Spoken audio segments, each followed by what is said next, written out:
Hello everyone, welcome to Shiksha Kranti. I am Parul Kumar. I am volunteer of Shiksha Kranti and learner at Satyan School of Languages. Today I have with me Satyan sir. He is an eminent member of Shiksha Kranti and founder of Satyan School of Languages. This morning a video was uploaded on Shiksha Kranti channel. That video I was watching, and that time some questions came into my mind, sir. आपने उसमें कुछ एक पंक्ति भी आपने बताई है और उसमें आपने सबसे पहली चीज़ बताई थी संप्रेषण कला या कुशलता क्या है। सबसे पहले सभी को अभिनंदन करता हूँ। संप्रेषण कुशलता होती है कम्युनिकेशन स्किल। कम्युनिकेशन स्किल का जो इक्विवेलेंट हिंदी में है वो संप्रेषण कुशलता है। अच्छा, फिर कई बार इसको संप्रेषण कला भी कह देते हैं। वैसे तो संप्रेषण कला मेरे विचार से आर्ट ऑफ कम्युनिकेशन होना चाहिए जी सर, लेकिन कह देते हैं संप्रेषण कला कह देते हैं, यानी जो कम्युनिकेशन स्किल को हम संप्रेषण कला कह देते हैं। फिर सर आपने एक और शब्द का वहाँ पे इस्तेमाल किया था, अनुभूति। अनुभूति का मतलब वैसे तो अनुभव ही होता है। मेरे विचार से जो अनुभूति थोड़ी गहरी होती है उसको अनुभव मान के चले कि अनुभूति का मतलब ही एक अनुभव है। जी सर। और सर अभिव्यक्ति के बारे में आप क्या कहना चाहेंगे? अभिव्यक्ति जो होती है इंग्लिश में उसको एक्सप्रेशन कहते हैं, क्योंकि जब हम हर रोज़ यहाँ पे कम्युनिकेशन स्किल सिखाते हैं या फिर मोड्स ऑफ कम्युनिकेशन जितने भी हैं, रीडिंग, राइटिंग, स्पीकिंग, लिसनिंग, ये सीधे सीधे एक्सप्रेशन से जुड़े हैं। अभिव्यक्ति का मतलब होता है एक्सप्रेशन। और सर आपने उस वीडियो में एक कविता भी बोली थी, उसने मुझे बड़ा आकर्षक किया, पर वो मुझे कुछ समझ आई और थोड़ी समझ नहीं आई सर। देखिए, तो अगर आप उसको एक्सप्लेन करना चाहें। पारुल जी, कई बार क्या होता है कि जब हमारे पास काफ़ी समय होता है और जब हम भीतर से शांत होते हैं, बाहर क्या चल रहा है, बाहर की जो शोर है, कोलाहल है, मारा मारी है, बाजारी है, इन चीज़ों से जब हम थोड़ा सा दूर रहते हैं या फिर ये कह लीजिए कि प्रभावित नहीं होते हैं बाहर की चीज़ों से, या फिर दूसरे शब्दों में ये कहें कि हम जब ये इनहेल, एक्सहेल, रिटेन, यानी हम जब ये मेडिटेशन में थोड़ा सा डूब जाते हैं, और मेडिटेशन का मतलब ज़रूरी नहीं कि आंखें बंद करके ही हो, कई बार मेडिटेशन खुली आंखों से भी होती है। मेडिटेशन मतलब ध्यान।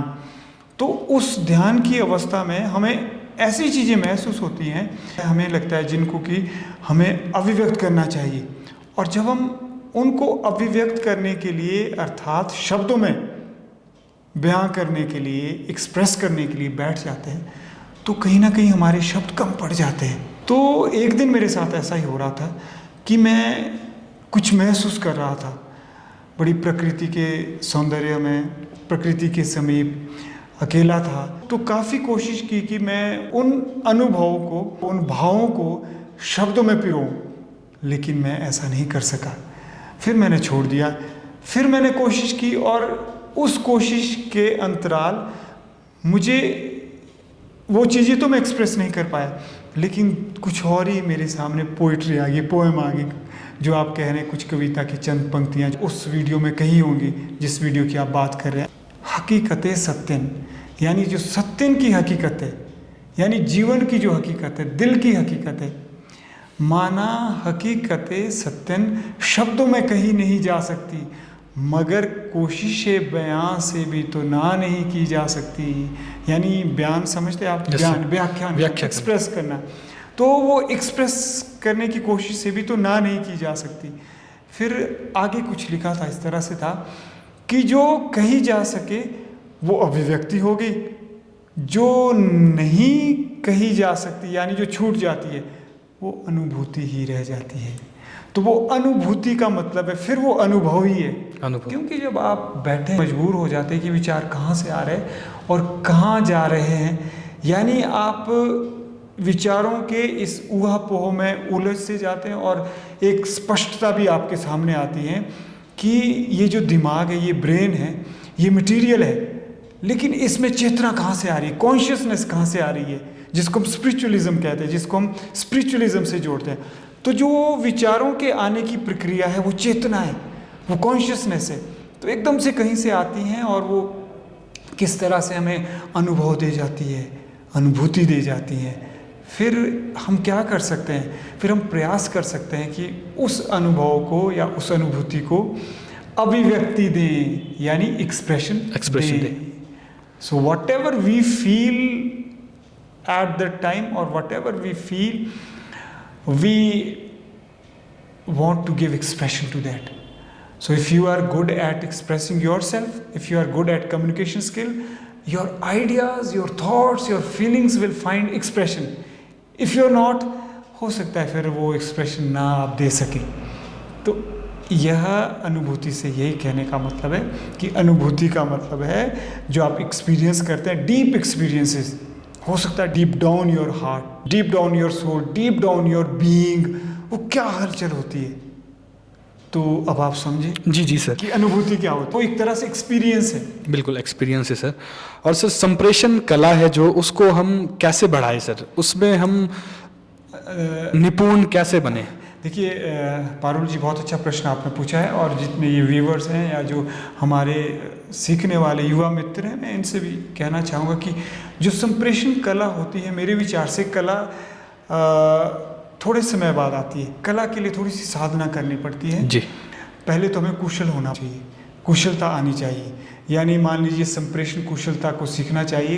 कुशलता का मतलब है जो सीधी सीधी बातें हैं, जो व्यवहारिक बातें हैं, जो सामाजिक बातें हैं, सांसारिक बातें हैं, अपने पाठ्यक्रम से लेकर जो चीज़ें हैं, उनको अभिव्यक्त करना आना चाहिए। उनको अभिव्यक्त करना आने का मतलब है कि आप एग्जाम में अच्छी तरह जो आपने पढ़ा है वो लिख सकते हैं। वो भी संप्रेषण कम्युनिकेशन स्किल है। बिल्कुल सर, बिल्कुल। और यानी अगर कल को आपका इंटरव्यू हो गया तो अपने आप को अच्छी तरह से आप अभिव्यक्त कर रहे हैं, वो भी एक संप्रेषण कुशलता है। कुशलता। सबसे पहले हमें कुशल होना चाहिए। और जब कला आती है, कला के साथ बहुत सारे मूल्य आते हैं।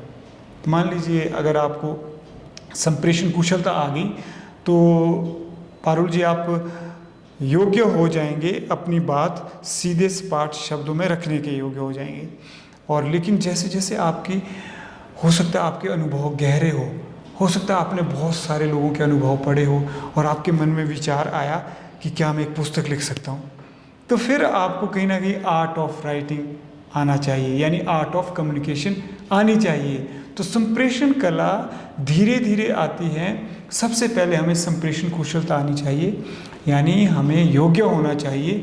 जो हम, ठीक है ज़्यादा गहरी बातें नहीं हैं, एक प्रोज राइटिंग जिसको बोलते हैं, जैसे प्रोज राइटिंग हो गया कि आप गद्य सा लिख रहे हैं, गद्य जो हिंदी में कहते हैं। तो संप्रेषण कला के लिए सबसे पहले हमें संप्रेषण कुशलता का आना बहुत ज़रूरी है, ऐसा मेरा मानना है।